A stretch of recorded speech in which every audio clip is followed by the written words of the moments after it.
Je m'appelle Godwin Hoffmann, je suis artiste peintre. Mes activités, elles ont commencé en 68 et puis depuis, j'ai réalisé, je crois quand même, une œuvre assez importante. J'ai d'abord pensé qu'on allait faire une sorte de rétrospective, mais le Lézard a plutôt comme vocation l'idée de présenter des œuvres récentes. Alors j'ai réalisé cette série d'œuvres qui sont rouges.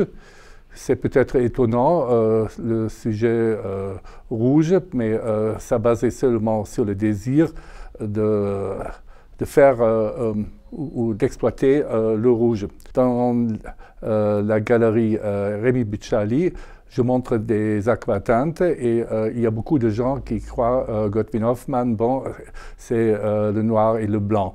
Et ce n'est pas le cas parce que bon, dans mon travail, il y a toujours des phases où j'étais vraiment un coloriste.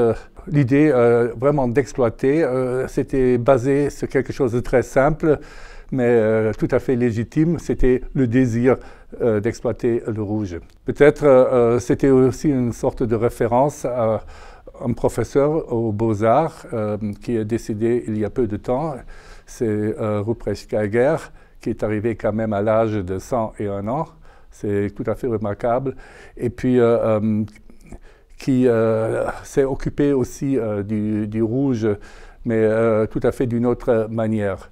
Il y a aussi une autre référence. Il y a 40 ans, j'ai visité une exposition à Paris, dans le Grand Palais.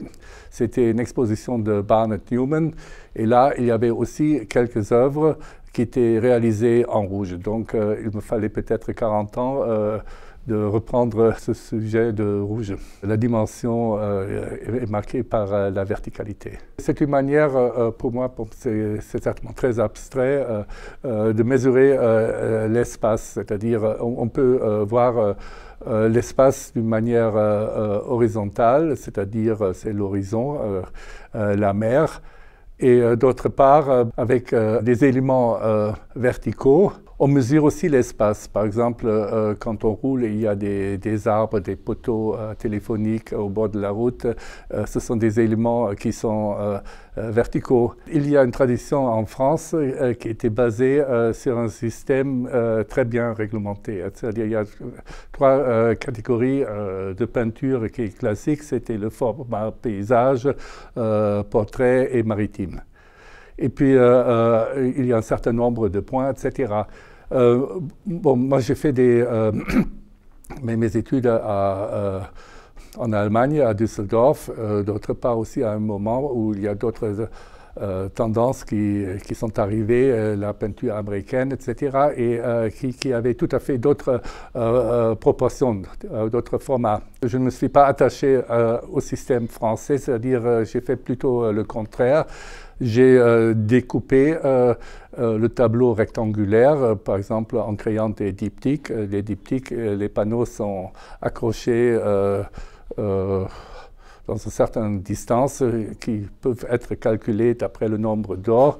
Quand on a une diptyque, il y a aussi quelque chose de spatial qui entre dans le tableau, c'est-à-dire entre les deux panneaux, il y a une profondeur et on s'approche aussi à un côté de 3 dimensions.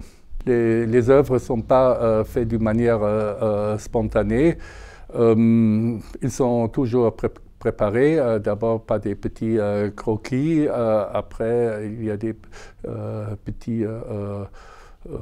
petits formats exécutés aussi en acrylique où j'exploite les possibilités et en principe, quand il y a un tableau, bon, il y a quand même au moins une dizaine de croquis qui préparent.